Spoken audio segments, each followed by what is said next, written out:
Bonjour and welcome back to the World History course. Salam alaikum, y'all. In this section, we've covered the history of the main religions of today's world, like Hinduism. Today, we'll finish the section by looking at the Muslim religion, Islam. A quick note about the spelling: Muslim can be spelled either M-O-S-L-E-M or M-U-S-L-I-M, the latter being more common nowadays. Also, people often use the term Arab as a synonym to Muslim, but it's not the case. Arabs are only the ethnic group that you find in the Middle East. That's not a religion. Arabs can follow any god that they want. There are Christian Arabs in Palestine, for example. Muslims, they can come from any background. Many Arabs are Muslim, but also people in China or Nigeria. In fact, the majority of Muslims in the world today are not Arab. I think the confusion comes from the fact that Islam originated in the Middle East, so the first converts were Arabs, and people have come to conflate the two terms. The term for the religion, Islam, that means submission to God. Some people also speak of the Ummah, which is a community of believers, something like Christendom for Christians. So, Islam today, the religion of the Muslims. I hope you watched the various lectures in this section in order because this is a history class. There is an underlying logic in the way that the past unfolds. A leads to B, leads to C. In particular, if you have not watched the videos on Judaism and Christianity, do so now because Islam was a direct descendant of these two. This might surprise you if you're a devout Jew or Christian nowadays because relations between Jews, Christians, and Muslims are often tense, and people forget that these three religions share the same roots. The Muslim creation story is the same one you find in Genesis. Moses, Abraham, Jesus, all of them are viewed as real prophets by Muslims. But Muslims also think that these Jewish and Christian prophets only got part of the message right. So God, or Allah if you will, kept sending more prophets to set the record straight until the last one in the list, Muhammad, aka Mahomet. He finally got it right. Muhammad lived in what is today's Saudi Arabia around the year 680. The country of Saudi Arabia, that's a modern creation. 1400 years ago, there was no central state in the area. Instead, the Arabian Peninsula was home to various independent groups of Bedouins. And the Bedouins, they're nomadic people. Because Arabia is arid, they would travel from well to well in search of water. Most people in Muhammad's time were cattle herders, bandits, or merchants. We'll see in a later lecture that the Middle East was an important transit point on the Silk Road. Nowadays, most people in the Middle East have become sedentaries. They live in cities. But you still have a few Bedouin tribes in the desert of Iraq or Saudi Arabia who still practice a nomadic lifestyle of their ancestors. Because there was no strong central authority in 6th century Arabia, the judicial system was non-existent. So if someone like, I don't know, your sister got killed by someone, you couldn't just call the police. Instead, people would call on their extended families, what you could call their tribe or their clan. And your relatives would be in charge of protecting you. So in our scenario where your sister got killed, sorry about that, you'd ask your family members for help getting revenge. Together, you would go and kill the culprit from the rival clan. Or in fact, anyone from that clan, because judicial responsibility was something collective. And then once you had killed someone from their clan, you would brace yourself for their revenge because now that you had killed someone from their side, they were honor-bound to exact revenge. And these blood feuds, as they were called, they could go on for generations. Unless one clan was willing to pay an indemnity to give blood money instead of seeking revenge. In that case, you'd ask for, I don't know, 30 camels or whatever your sister was worth to you, and the two clans would be even, and the blood feud would come to an end. We'll encounter a similar system when we get to the European Dark Ages. My point is that 6th century Arabia was a tough and lawless place. It's in this context that Muhammad was born. He was not prominent socially because he was orphaned at an early age, so to make a living, he led caravans across the desert. Remember when we studied Confucianism, how Confucius was a bureaucrat, looked down on merchants as worthless? Well, in Islam, commerce is a very respectable profession because obviously Muhammad himself was a merchant. and a smart one too, because he eventually seduced a wealthy widow and he married up. One day, as a married man, Muhammad had a life-changing experience. He met the Archangel Gabriel, who told him that he had been picked up by Allah to be the final prophet, the Redeemer, the one that would finally get the record straight. Muhammad was given an entirely new divine revelation to add to the Jewish and Christian texts. And that new revelation was eventually put in writing, but initially Muhammad had to learn it by heart, and which is why we call it the Quran, the recitation in Arabic. Even today, it's considered a great achievement by young boys and young girls in a religious school when they learn the entire Quran by heart in the original Arabic and then recite it in public as a way to honor Muhammad. Now think about it for a second. Let's say that you went back to see your spouse tonight and told her, "Funny thing happened to be on my way back from work today. I met the angel Gabriel who told me to fix whatever Moses and Jesus got wrong." How do you think your family and friends would respond? They'd probably send you to an insane asylum, right? And I've always wondered how people responded to all these prophets and saints, whether it's Moses or Jesus or Joan of Arc or Joseph Smith more recently. I mean, when a person tells you that he or she has visions of God, that person is a madman, right? Except if enough people believe in that person and that centuries pass, and then we call that person a prophet. Or when a dozen people in a compound in Texas believe weird stuff, that's called a cult. When a century passes and 1 million people believe the same stuff, that's a religion. And I've always wondered how we go from madness to divinity. But back to Muhammad. His immediate family and friends believed him, but most people rejected him as a lunatic. He also ran into some entrenched interests. There was a place in Mecca, the city where he lived, that was called the Kaaba. That was home to various statues of the gods in existence. And Muhammad wanted to get rid of them all since Islam is firmly monotheistic and there's a strong ban on any physical depiction of God, idols, if you will. But the priests of the other religions, they refused to give in to Muhammad, and so did the merchants who sold these statues and had a vested interest in continuing to produce them. So eventually things got so heated that Muhammad was chased out of town, out of Mecca. And that's known as the flight from Mecca, or the Hijrah. And that year was 622 AD in the Christian calendar. And I mentioned the precise date, 622 AD, because the Hijrah is now used by Muslims as year 1 of their calendar. I'm taping this in 2020, and that is year 1441 in the calendar of the Hijrah. And notice how 2020 minus 622 does not add up to 1441, and that's because the Muslim year is based on the lunar calendar, so it's a bit shorter than our solar year. That's also the reason why Muslim holidays don't always fall at the same time all year. The months of Ramadan, that can be in August or December or January, for example. At any rate, after being chased from Mecca, Muhammad found refuge in Medina, which today is considered the second holiest city in Islam. It's also in Saudi Arabia. The third holiest city of Islam is Jerusalem.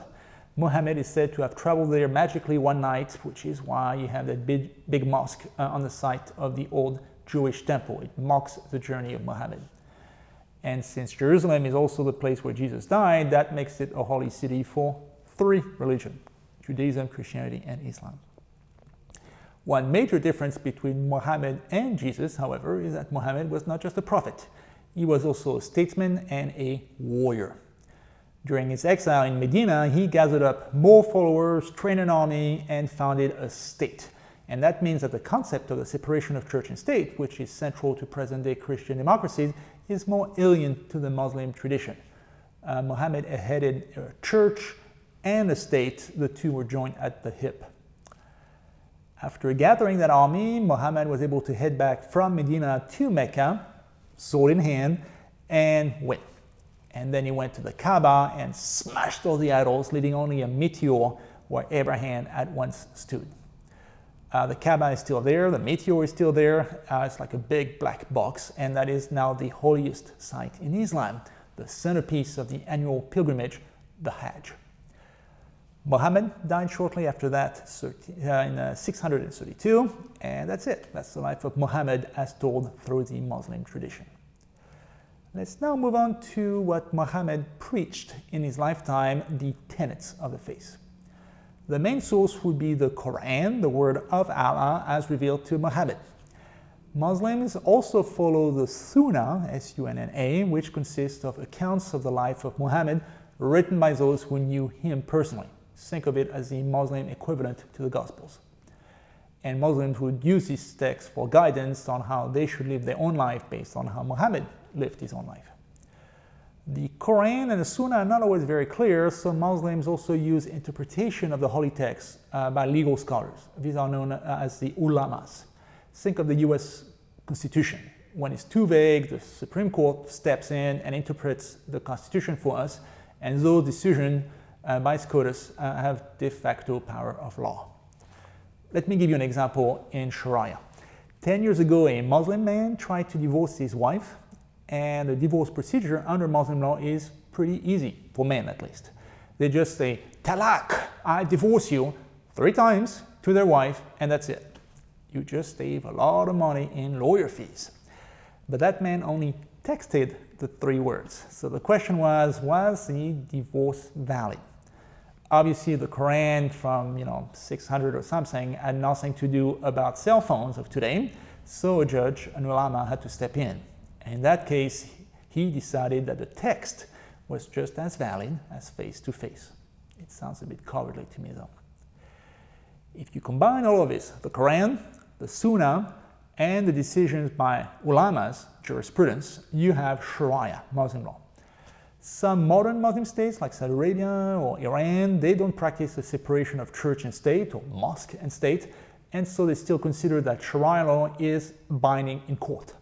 And that means that punishments inherited from the 7th century are still enforced in the 21st, like chopping up the hands of thieves or stoning people for adultery, which seems rather barbaric if you ask me. Of all of these laws in Sharia, 5 are considered essential to all Muslims. They're called the 5 pillars of Islam. The first pillar is to bear witness, to recognize that there is only one God, Allah, and that Muhammad is his prophet. If you ever wondered what is written on the flag of Saudi Arabia, well, it's just that. Notice also that the flag is green, a color often associated with the Muslim faith. Hence my shirt today. Islam, that's a fairly simple religion. If you can say and believe there is no God but Allah and Muhammad is his prophet, then that's it, you're a Muslim. Think of it as a baptismal ceremony into the faith. Abandoning that faith, on the other hand, that's called apostasy. That is far more difficult. Some Muslim states today even punish it by death. So a low barrier to entry into Islam and a ban on converting to a different religion after that, that would help explain why Islam has grown over the years. The second pillar of Islam, it is prayer, which is common to a lot of religions, obviously. More specifically, Muslims are supposed to pray 5 times a day, which they can do anywhere, but on Friday evening, people tend to gather up in a mosque. If you ever travel to Muslim countries, you've probably heard a chant coming from the minaret, the tower above the mosque. That's the call to prayer 5 times a day to remind all Muslims that it is time to pray. In moderate Muslim countries, it's possible to go and visit a mosque, which are often very pretty, so I recommend doing it. Just remember to take off your shoes because that's a major requirement for men. Women are also required to put a veil over their head. When praying, one of the rules is that Muslims have to face toward Mecca. And if you're geographically challenged, just look for something called a mihrab. It's a niche in the wall of the mosque that will tell you in which direction Mecca is. You'll thank me later. Requirement number 3 of the 5 pillars, give alms to the poor. Like Christianity, Islam is an egalitarian religion where everyone is equal before the eyes of God, so charity is well regarded. Pillar number 4, every year during the months of Ramadan, you should fast. And that fast is both stricter and easier than the Catholic equivalent, Lent. It's an absolute fast, so meaning that you can't eat anything or even drink for that matter. On the other hand, it only lasts from sunup to sundown, after which all bets are off. And actually, Ramadan, that's a joyous period when family and friends often party late into the night. As long, that is, as you abstain from alcohol and pork, both of which are taboo for Muslims. The last pillar of Islam is the Hajj. This is a pilgrimage that is organized annually in Mecca, the hometown of the Prophet. And Muslims don't have to go there every year, only once in their lifetime, and only if they can afford it. But there are over 1 billion Muslims worldwide today, so even a once-in-a-lifetime pilgrimage, that translates into millions of pilgrims every year. It's really one of the largest migrations of human beings in the world today. Mecca is in Saudi Arabia today, so that country organizes the Hajj, and that doesn't always go without a hitch. Deadly stampedes are fairly common due to the massive crowd size. People often assume that the jihad is one of the 5 pillars of Islam, and it's not. People also assume that jihad means religious war, which is not 100% accurate. A jihad can be a religious war against infidels, a Muslim equivalent of a crusade. But for Muslims, an even greater form of jihad is the internal personal struggle against evil, which is even more important than killing infidels. Notice how many of these pillars, like prayer and pilgrimage and fasting, they have equivalents in other religions. So you might wonder, why have relations between Muslims and Christians and Jews been so bad, not just recently, but over the long run? After all 3 are monotheistic religions that essentially worship the same God. They even have a lot of texts in common. Well, that's obviously a difficult, loaded question in the present context, but I'll give it a try. One simple answer would be that religious groups, all of them, often fight one another, even when they agree on 99% of everything. We talked last time about the religious wars between Catholics and Protestants. That's a good example. They all agreed in the Messiah, and yet they killed each other for a century. Another reason is that both Christianity and Islam have been very aggressive at proselytizing, at converting others, and that would put them on a collision course. In Africa, for example, where both Christianity and Islam have grown a lot recently. I also mentioned how Sharia, when it's applied to the letter in countries like Iran, would seem out of touch today. So when people coming from a Western tradition, especially from a feminist tradition, they're often appalled today by Sharia, especially when it pertains to women, because they have unequal rights under Muslim law today. Another point of contention is freedom of religion, of the press, of speech. These were not always enforced in Christian countries, but they have become central to Western democracies since the age of the Enlightenment. So I'll give you an example. A few years ago, a newspaper in Denmark published cartoons mocking the Prophet Muhammad. That's par for the course in Europe. After all, newspapers have the right to lampoon people, even religious figures like the Pope, and they do that often. In the Muslim world, however, this was considered blasphemy, especially since it's taboo to depict the human body, especially that of the Prophet. So that led to violent demonstrations against Denmark all over the Middle East. In response, several European newspapers republished the Danish cartoons to defend the concept of freedom of the press. Among those papers was a French satirical magazine, Charlie Hebdo, which republished the cartoons and added a few more of its own. So that angered Muslim fundamentalists, who sent a group of terrorists to the headquarters of Charlie Hebdo magazine in Paris, and there they gunned down and killed a dozen journalists. So you see the source of the conflict here. People come from different philosophical traditions, one based on the Enlightenment and the freedom of the press, and the other on Sharia, with very different takes on what kind of humor is acceptable. Yet another source of conflict would be Jerusalem. This town is holy to Jews and Christians and Muslims, so all 3 religions have fought over that town over the years. We'll cover the Crusades in the next section. There's also the fact that over the past 500 years, majority Christian countries in Europe and the US have become dominant on the world stage.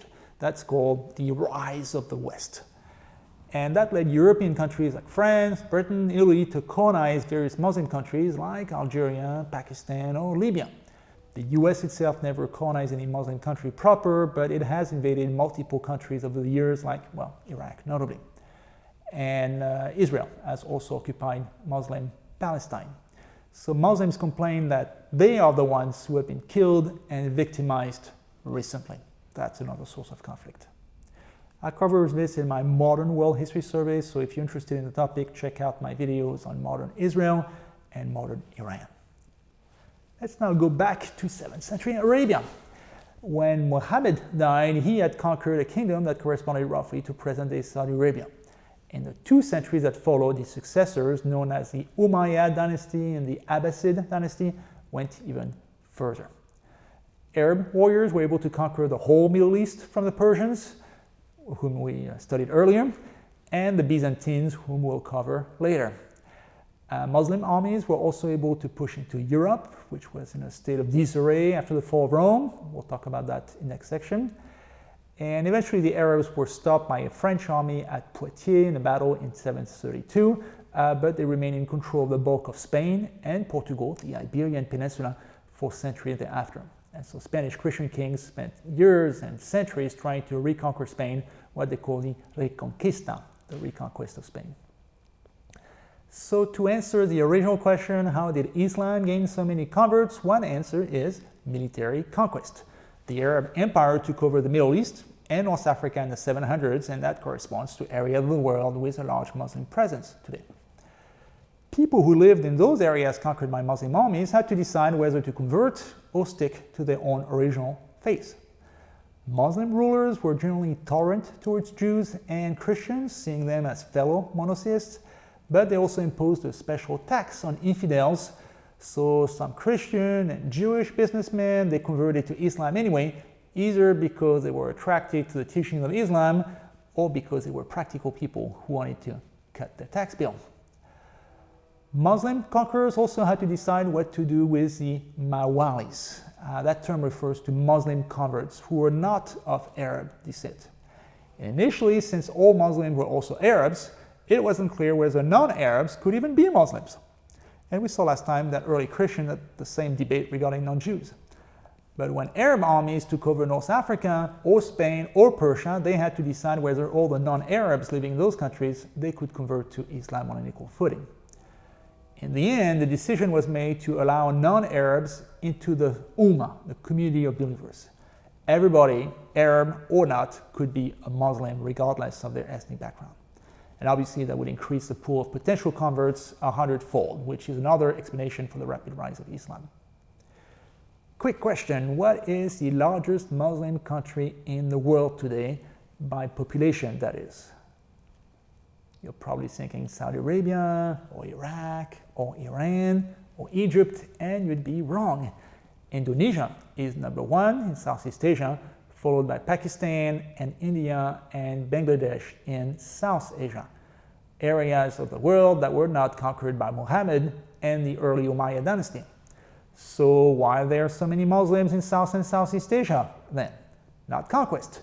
That points to yet another way that Islam expanded, and that is trade. The Middle East stood at the nexus of major trade routes between Asia, Europe, and Africa, so Muslim merchants often met their neighbors, talked business, and also theology. So Islam was able to expand alongside trade routes, which branched as far as Western China and Southeast Asia, where we have many Muslims today. You also encounter many Muslims in sub-Saharan African countries like Nigeria, which were never a part of the Arab Empire either.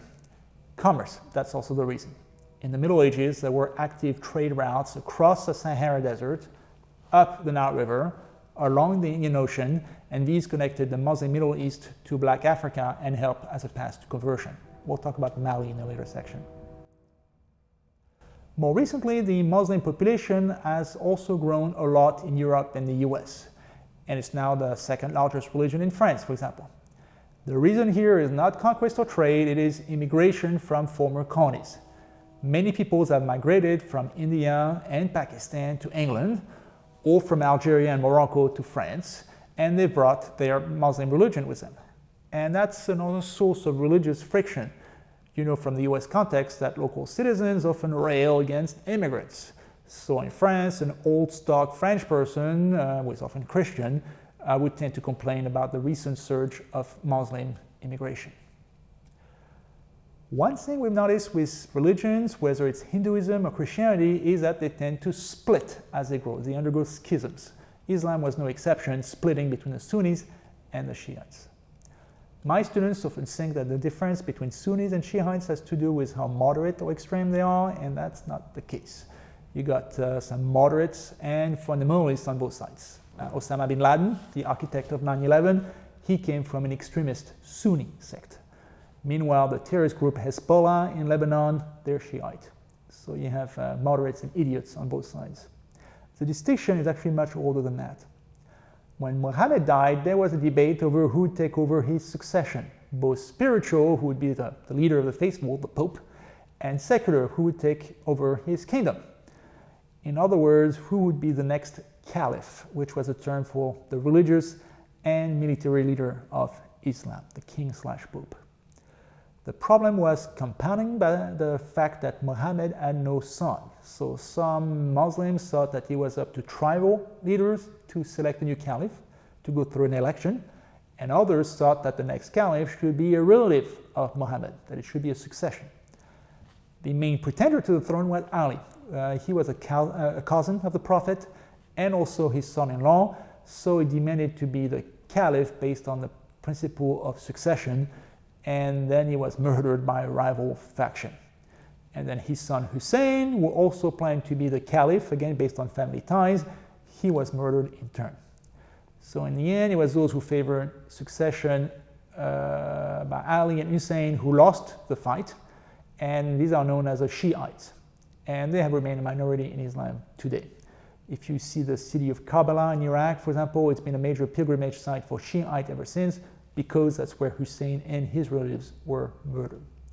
So those who won the dynastic dispute and the principle of election are known as the Sunni, and they represent about 80% of Muslims today.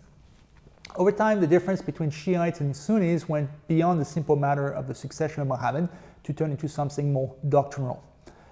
Sunnis tend to be more decentralized, they have direct access to God, whereas Shia Islam tends to be more centralized with a hierarchy of top clerics who are known as the Ayatollahs. And you could draw a comparison with the Protestant and Catholic branch of Christianity, which is also more or less centralized. Also, like Catholics, Shiite Muslims honor all the people who died for the faith, the martyrs. And since Shiites were often on the losing side of history, well, they have plenty of martyrs to pick from. Nowadays, Shiites are concentrated in Iran, but also parts of Afghanistan, Iraq, the Persian Gulf, and parts of Lebanon. Elsewhere, most Muslims in the world are Sunni. And then the Sunnis and Shiites are split into further subgroups, further sects. So things can get pretty complicated. I just want to mention one of these sects, the Assassins, who are a subgroup of the Ismailis, with themselves were a subgroup of the Shiites, so we're talking about a minute portion of Islam here. The Assassins were only notable during the time of the Crusades, when they controlled one kingdom in Syria. They didn't have a large army even then, so their main mode of exerting influence power was assassination. Their leader would send one of his followers to the palace of a rival king to murder him. These were suicide missions, so to convince followers to sign up, the assassin leader would drug potential volunteers. These would pass out and then eventually come back to their senses in a beautiful palace filled with gardens and delicacies and beautiful women, like a vision of paradise. And then those potential volunteers would be drugged again, pass out again, and then be brought back to their senses in their humdrum life. And there they were told, what you just experienced was paradise. And if you die in this suicide mission, you'll spend eternity there. So those guys would sign up for the mission, kill the enemy king, probably be executed in some horrific fashion, and then, I hope, end up in no paradise after all. I mean, they were murderers after all.